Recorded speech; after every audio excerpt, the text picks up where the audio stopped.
the Holy Prophet, peace be upon him, and the two Caliph, that is Caliph Abu Bakr radiallahu anhu and Caliph Ali radiallahu anhu. After migrating, Caliph Ali did not stop there, so he continued with his devotion and also had work in the cause of Islam.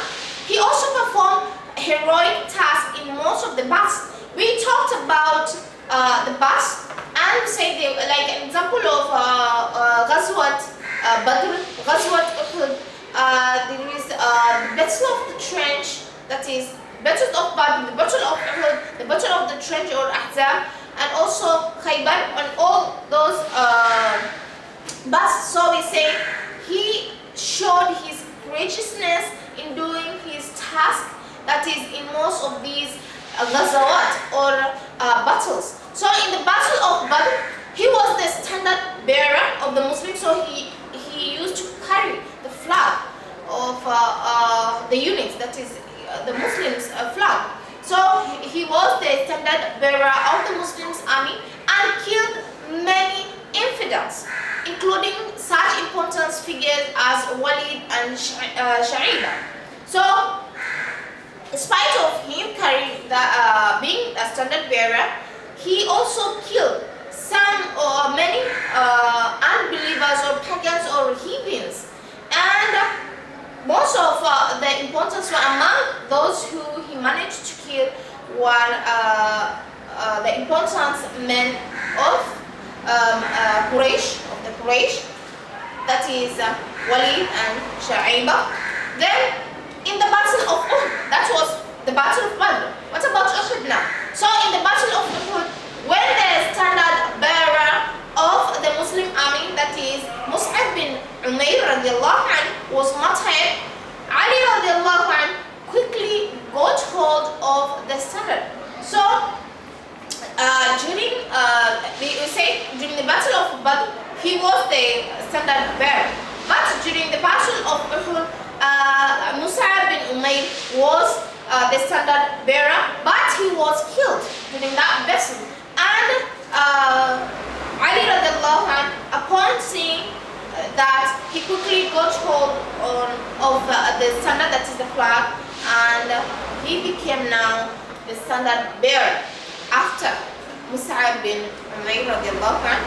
When the Muslim began to lose, Ali radiallahu anhu became assured for the Holy Prophet, peace be upon him, together with some other companions.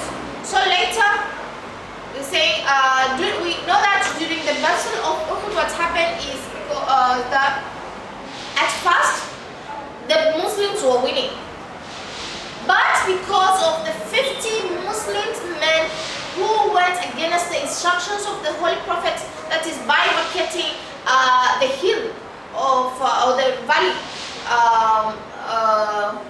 the entrance of Uhud, then they were again attacked. They had a surprise attack from the Quraysh, and they almost like the Quraysh almost won the battle. But after, because first of all there was like a rumor that the Prophet had been killed, but later on the Prophet shouted that he was still alive. Okay, then they started now fighting back. The Muslims started fighting back, and eventually they won the battle. So, saying later on, when they had a surprise attack, the Prophet was also attacked, and now they had to shield to protect the Holy Prophet from the infidels. So later on, Ali and Fatima, that is Ali radiallahu anhu, and Hazrat Fatima was undressed the wounds of the Holy Prophet. So we say that the Prophet, peace be upon him, was injured during this battle, and they dressed the wounds and also washed the Prophet, peace be upon him, washed the wounds and also dressed, that is the wound of the Holy Prophet. So his son-in-law and the daughter did that task. Then during the siege of the allies, that is Ahzab, the siege speech of the Allies, this is the Battle of the Trench. That's why it's also known the Battle of the Trench. It's also known as the Battle of Khandak. The Battle of Khandak, and sometimes it's also referred to as Ahzab. While during these battles, there were allies, that is, the Jews became allies of the Quraysh with the Quraysh to fight, to finish the Muslims. That's why, an example of the tribe is we have Banu Sulaym, Banu Qatafan, we had also Banu Nadir and Banu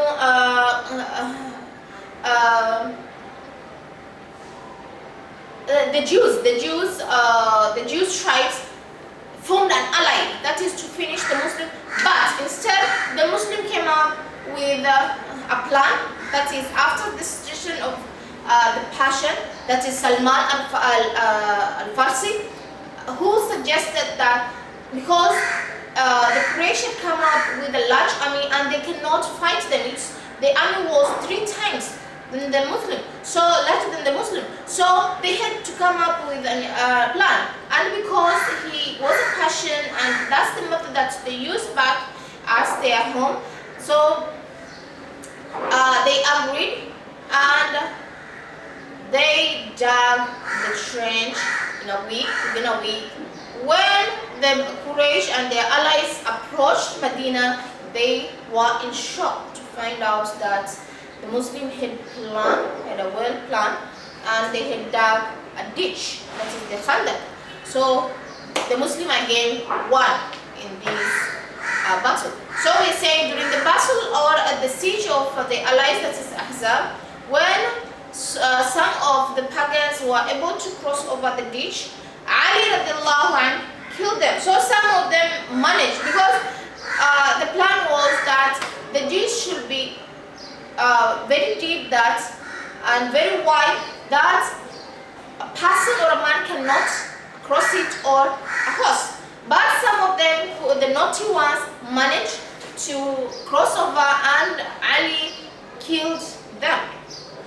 So when the Holy Prophet, peace be upon him, decided to punish the Jews of Banu Qurayza, and this was among the tribe, among the main, because there were 3 main tribes of Medina, and Banu Qurayza was one of them. We have Banu Qurayza, Banu Qaynuqa, and Banu Nadir. So Banu Qurayza was one of the main tribes, the Jews tribe of Medina. So the Holy Prophet, when the Holy Prophet, peace be upon him, decided to punish the Jews of Banu Qurayza, Ali radiallahu anh was among those who performed the job of killing the men of Banu Qurayza. So when Banu Qurayza rebelled, so the Prophet decided to punish them, and Ali was among the one who performed, that is the task of killing the men of Banu Qurayza. We also say that Ali radiallahu anh was among those who had taken the oath of Ridwan for the sake of Uthman radiallahu anhu's life, and then Ali radiallahu anh drafted the Treaty of Hudaybiyah. So we are saying that after when the Muslims, that is after the Battle of the Trench, or the Battle of Ahzab, or the Battle of Khandak, the the Prophet, peace be upon him, marched with almost 1,400 men in the intention to perform Umrah, but because of the conflicts between the Quraysh and the Muslims, then the Muslim had to come at a valley of Hudaybiyah, and at first the Quraysh thought that the Muslim had come there just to fight with them. But instead, when they started spying at the Muslims, when the Quraysh started spying, they found out that the Muslim had the because the Muslim they were just performing their religious activities. So they found out that the Muslim, their main intention was just to perform Umrah. So that later on, now they had to propose the terms of the Treaty of Hudaybiyah. That's how the Treaty of Hudaybiyah was formed. So Ali radiallahu anhu was the one who drafted it, because he said he was among the intelligent, and also he was a literate person. So he was among the major scribes of the Holy Quran as well. When we began with Islamiayat in year 9, we talked about the scribes. Of the Holy Prophet, and we said that the scribes, these are the companions who wrote down the verses in the chapters of the Holy Quran under the Prophet's instructions. So, because he was in intelligence, he had a retentive memory,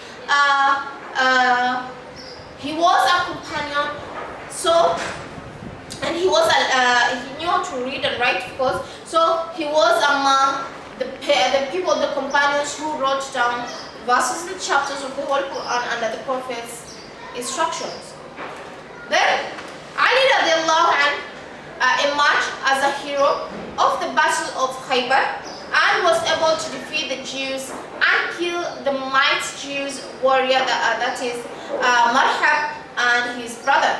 So finally, Ali radiallahu anhu captured the fort of Qamus, the last stronghold of the Jews. So we're saying that after we talked about the Battle of Badr, Ghazwat Uhud, and we also talked about the Battle of Khandaq.